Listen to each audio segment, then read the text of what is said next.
Robin Hood Radio presents Stage Right or Not with Michele Willens. Michele is a longtime journalist and herself is a published playwright of several theatrical works. She's a frequent contributor to the Huffington Post, Daily Beast, and the Atlantic websites. Another opening of another show. So 3 shows to discuss today, each one focused on a complex major character.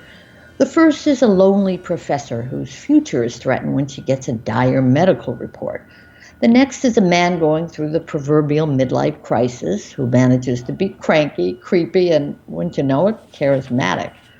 Those are featured in original plays. The last one I saw with a woman's name in the title was created by a man many years ago. All 3 shows might be considered downers, but they also represent really fine writing, which for me is always an upper. So let's start with The Sound Inside, written by Adam Rapp, directed by David Cromer, and starring Mary Louise Parker, all strong draws for knowing theatergoers who are heading to Studio 54. Is this audience friendly? Parker's character wonders in her opening monologue. Well, we soon realize that she is writing her story as well as narrating it. This play is essentially about 2 people, a creative writing teacher and published author at Yale, and one of her students. Nicely played by Will Hochman, he announces up front that to be a really famous writer, which he aspires to be, you ultimately have to commit suicide. That being said, they begin spending time together beyond the usual after-class hours. He doesn't answer. I'm starting to get the feeling he just wants to hang out, she says. These are 2 loners. I guess at some point I just stopped liking people, one says. They connect and finally ask some very difficult things of one another. Believe it or not, there is humor here. Mary Louise Parker, taking us through a recent sexual experience, is downright hilarious. This is one of her finest performances. Even though it's a long way off, she may be honored once again with the Tony Award. Though she could be running against herself, it turns out, as Parker returns in the spring in a revival of How I Learned to Drive. Now, she performed in that Paula Vogel piece decades ago off-Broadway, and now it's going to be moved on. Now, interesting also, that one is a 2-hander. I am usually not a fan of those, but the tension in The Sound Inside never wavers. And while inevitability is an oft-used word in the play, the story in fact surprises. This is a literary work in that it appreciates those who write and those who read. The outside voices become more understandable and ultimately help us understand the sounds inside, these 2 initially very different people. Now, next up for me was Linda Vista, written by the obscenely talented Tracy Letts. Great actor, Pulitzer Prize-winning playwright. Linda Vista is in an unusually short run at the Helen Hayes Theater. It's a 7-character piece about a 50-year-old man who is described as broke, joyless, past his prime. He's getting divorced and moving into a Southern California community called Linda Vista. Wheeler, as he's called, once dreamed of being a serious photographer. Well, now he's working in a small shop. I'm a camera repairman, he says. I'm never busy. He seems to have no relationship with an only child, socially spends most of his time with one couple, and even though, as one character says, he looks like a turtle who doesn't know he's lost his shell, Wheeler seems to have little trouble finding romantic conquests. There are at least 2 in this show. He is, I think it's fair to say, a rather old-fashioned chauvinist, though he does occasionally acknowledge the times have changed. Nothing good has ever been new, he opines. Self-pitying, yes, sometimes self-aware, he's perfectly portrayed by Ian Barford, who actually resembles the playwright.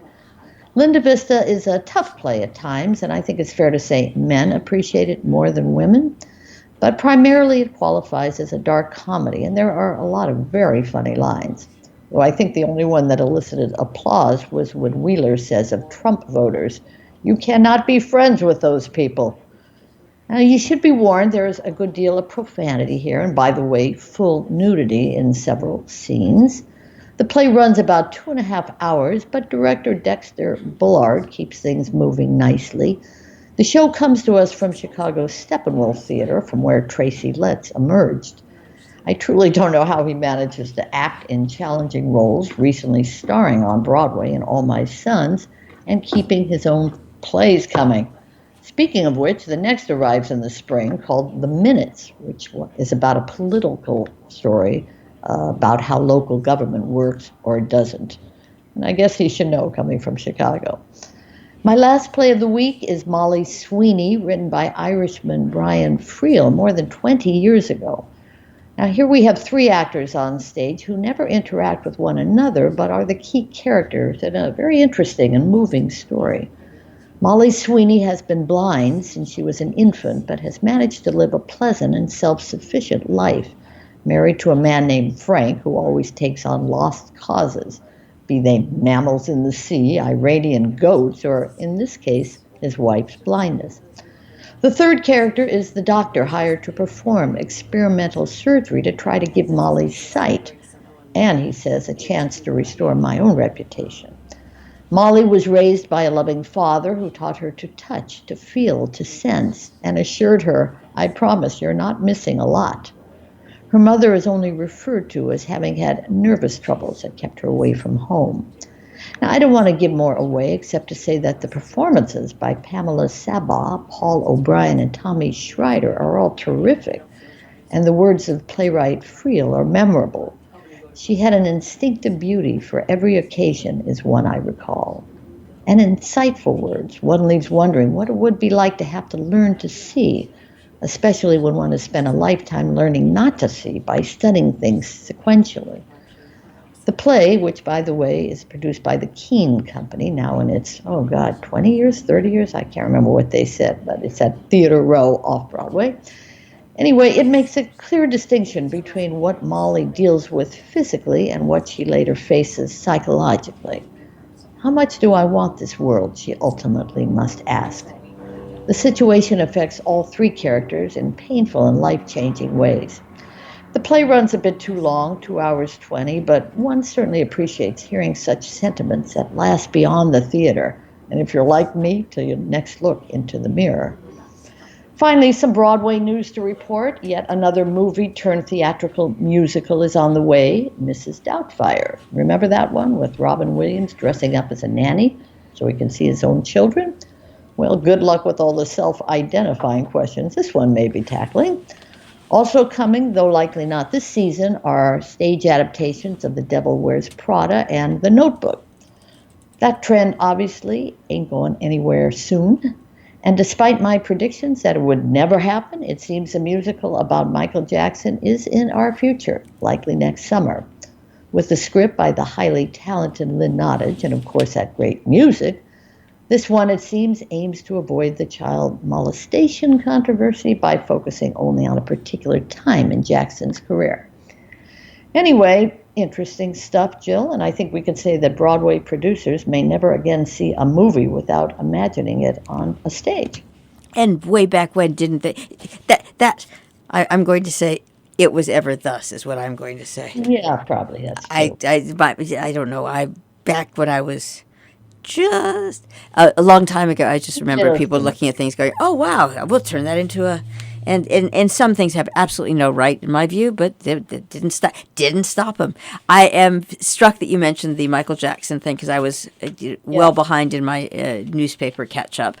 Yeah. And there it was, July 6th, previews starting July 6th. And I thought, well, but then I also thought, given people's attention spans, etc., these days, and outrage.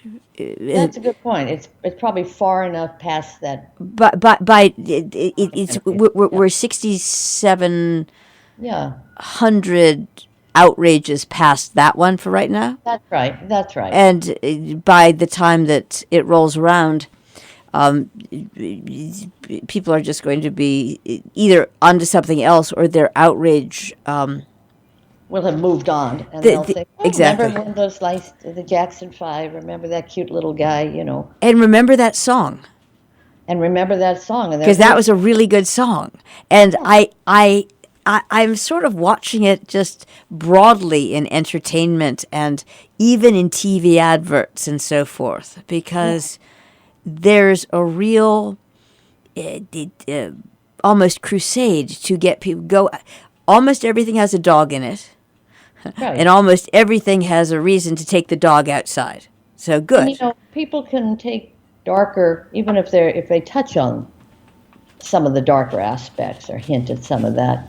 People seem willing to do that. Even with the Temptation show now, Ain't Too Proud. There's a lot of darkness in that. There's that great Motown music, but one is suicidal, the other one is got extramarital. I mean, they all have problems.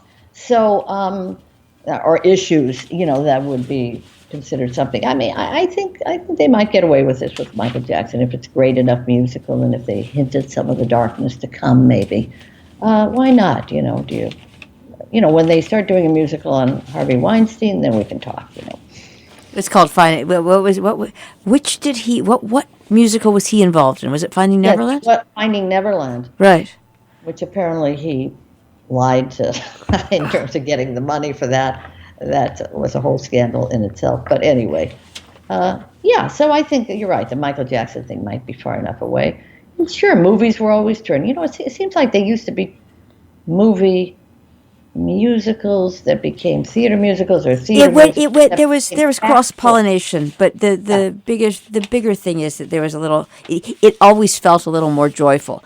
Do you remember who was speaking of lying about the money or whatnot? What was his name? Garth Drabinsky. Yeah, was that the name? Was it. It was had a lot of trouble. Long time ago. It just what Australian. Once or Canadian, one or the other. I'm not positive. Yes. But the point being that for as long as there has been showbiz, and as long as there has been money, there have been, shall we say, characters. Some people who are more reliable than others. Oh, sure. In Hollywood, they call it creative financing. How things are done. Go see the documentary on Roy Cohn called Where's My Roy Cohn, and find out how Roy Cohn and Donald Trump built Trump Tower together. The whole thing is corrupt. I mean, there wasn't one aspect of it that wasn't corrupt. And yet, there it is. And I don't know, maybe we're more accepting or we've gone numb, whatever. But God bless theater, because it takes you out. And it's still live? It's still live. It takes you out. And when you hear beautiful words, frankly, as I did this last week, not perfect, but enough that I was scribbling constantly, that's when I know that I've been privileged. Stage Right or Not with Michele Willens, produced in the studios of Robin Hood Radio, robinhoodradio.com.